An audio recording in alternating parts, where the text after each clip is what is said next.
Now we will show you how to do stock adjustment for AC compressor oil. In your stations you will find one blue gallon like this and one other yellow, both called the AC compressor oil.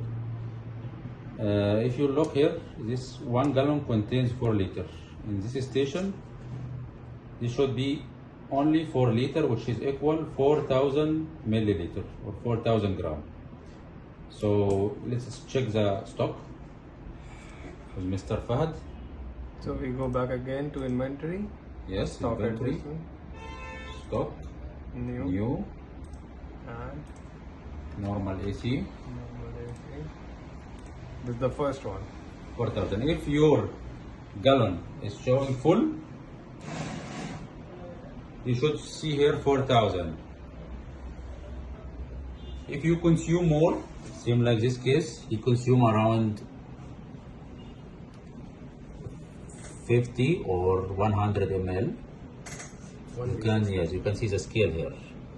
This is 1 liter or half liter consumed. Let's assume it is 1 liter. So we have to remove 1,000 from the stock.